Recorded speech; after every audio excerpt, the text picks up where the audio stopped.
The enemy is beneath our feet. We are in Christ in a place of victory.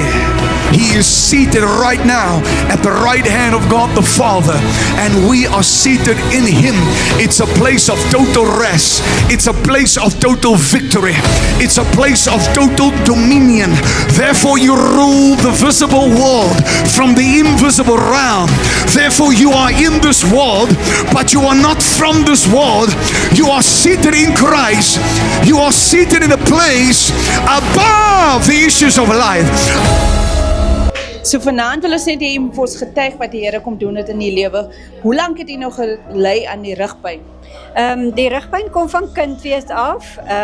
Ja, ek het kroniese rugpyn, konstant rugpyn en dit het gewerk. Die Here was groot, hy het die rugpyn genees. So jy kon voel toe die Gees van die Here oor jy kom dat iets gebeur in die rug nie. Definitief, ek het geen meer pyn. Hy's weg. Yes. Prys die Here. So vanaand wil ons net hê iemand vir ons verduidelik en net getuig wat die Here in die lewe kom doen. Ek het van Dinsdag aand af gekom en ek het elke aand gegaan vir gebed vir my pastiese dikdarm, vir my gesondheid. Ek ly al van, ek kan sê kindsdag af, maar hoe ouer ek geword het, meer sensitiever gewees en die dokters kan nie eintlik veel vir my daaromtrent doen nie. En ek is gebid voor en die Vader het my gehelp, my maag het nog gisteroggend laas gepyn.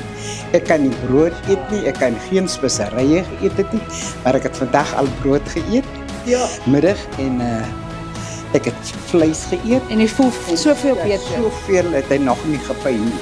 Amen. So ek glo die Here het my aangeraak en genees. Amen. Hierdie genade van die Here staan ek en ek het nie pyn nie en ek het kan brood geëet het.